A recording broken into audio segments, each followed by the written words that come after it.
Sinteyong lihat langsung Marcelino pesta gol di Eropa. Pelatih timnas Indonesia Sinteyong turut bangga dan senang usai menyaksikan langsung pertandingan Marcelino Ferdinand di kompetisi Eropa pekan ini. Pada pertandingan terbarunya, Marcelino Ferdinand yang musim ini memperkuat KMSK Deinze di kasta kedua Liga Belgia turun bermain dalam kemenangan telak 4-1 kontra RSCA Futures. Dalam laga yang berlangsung di Burgemeester van de Wille Stadion Minggu 3 Maret 2024 dini hari waktu Indonesia Barat tersebut, Marcelino Ferdinand masuk sebagai pemain pengganti di babak kedua. Bagi Marcelino Ferdinand, laga kemarin merupakan capsnya yang ketiga sepanjang berseragam KMSK Deinze. Sementara itu, kemenangan kontra RSCA Futures membuat KMSK Deinze kokoh di puncak klasemen dengan raihan 46 poin. Tinggal menyisakan 6 pertandingan sisa, peluang Marcelino Ferdinand dan KMSK Deinze untuk juara serta promosi ke kasta teratas Liga Belgia pun terbuka lebar. Selain tampil dalam kemenangan telak KMSK Deinze, laga pekan kemarin terasa makin spesial buat Marcelino Ferdinand. Lantaran dirinya ditonton langsung oleh pelatih timnas Indonesia, Sinteyong. Melansir dari laman Instagram resminya, pelatih asal Korea Selatan itu merasa senang bisa melihat dan bertamu dengan Marcelino Ferdinand. Tak cuma Marcelino Ferdinand, ternyata Sinteyong turut menyaksikan pertandingan bintang timnas Indonesia lain, Sandy Walsh, yang juga bermain di Liga Belgia. Pergi ke Belgia kemarin untuk menonton pertandingan Sandy dan Marcelino. Tidak bisa menonton pertandingan secara penuh, tetapi pada akhirnya kami melakukan yang terbaik, kata Sinteyong. Senang rasanya bisa melihat dan bertemu dengan kalian, sambung Sinteyong. Sebagai informasi, saat ini Sinteyong memang sedang berada di Eropa guna memantau sejumlah pemain keturunan yang bisa diproyeksikan untuk memperkuat timnas Indonesia.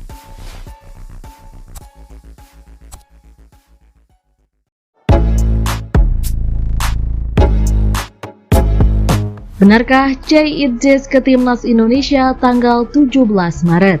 Pelatih timnas Indonesia Sinteyong menuliskan pesan yang memastikan Jay Itzes bakal memperkuat skuad Garuda pada kualifikasi Piala Dunia 2026 bulan depan. Sinteyong saat ini tengah mengunjungi Eropa mengarungi beberapa negara demi bertemu dengan pemain-pemain Indonesia yang merumput di sana. Setelah bertemu dan mengunggah foto dengan sederet pemain merah putih di Belanda dan Belgia, Shin kemudian menampilkan foto bersama Jay Itzes pada Senin 4 Maret waktu Indonesia. Tak hanya foto dan keterangan soal pertemuan, Shin menampilkan pesan gamblang soal pemanggilan pemain kelahiran Belanda itu ke timnas Indonesia untuk kualifikasi Piala Dunia 2026. Hari ini adalah perjalanan yang sangat sulit. Pertandingan tandang Jay di Arena Milan Como, pertama kali berjumpa Jay setelah melihat pertandingan tandang. Sampai jumpa pada 17 Maret, tulis Shin pada takarir unggahan di Instagram.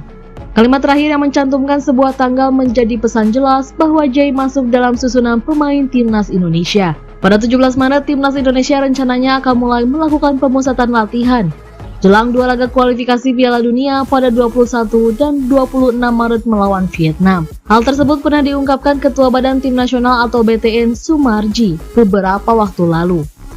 Keberadaan Jay Itzes bakal meramaikan persaingan posisi bek tengah. Sebelumnya Indonesia memiliki Jordi Amat, Elkan Baggett, Rizky Ridho, dan Wahyu Prasetyo. Bahkan Justin Hubner dan Sandy Walsh juga bisa berperan sebagai palang pintu di jantung pertahanan timnas Indonesia. Jay Itzes belum pernah memperkuat timnas Indonesia. Pemain 23 tahun itu baru saja disumpah menjadi WNI pada 28 Desember 2023 lalu. Pemain yang memperkuat Venezia di Serie B Liga Italia itu memiliki darah keturunan Indonesia dari kakek dan neneknya.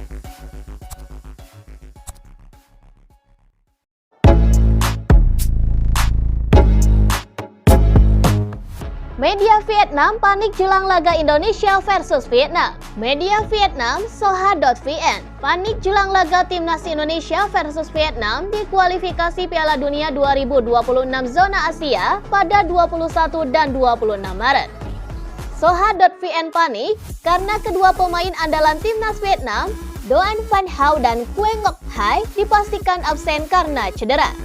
Timnas Vietnam sendiri memiliki ambisi untuk menyapu bersih 2 laga kontra timnas Indonesia. Sebab jika 2 kali menang atas Indonesia, skuad asuhan Philippe Troussier ini hampir dipastikan lolos ke babak ketiga kualifikasi Piala Dunia 2026 zona Asia. Namun sayangnya, ketika berambisi memenangkan pertandingan, Vietnam justru gagal memainkan seluruh pemain terbaiknya. Sebelumnya, dua nama ini juga absen saat timnas Vietnam turun di Piala Asia 2023. Akibatnya, gawang Philip Nguyen kemasukan 8 kali dari 3 pertandingan. Timnas Vietnam akan berkumpul pada 12 Maret untuk mempersiapkan pertandingan melawan Timnas Indonesia. Pelatih Troussier tidak akan diperkuat Van Hau dan Quang Ngoc Hai, tulis Soha. Lalu, bagaimana dengan Timnas Indonesia?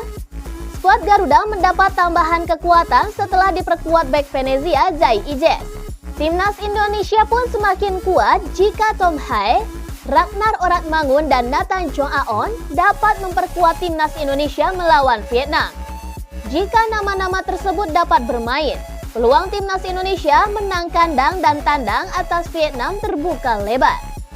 Andai hasil itu tercapai, timnas Indonesia hampir pasti lolos ke babak ketiga kualifikasi Piala Dunia 2026 zona Asia sekaligus mengunci tempat di Piala Asia 2027.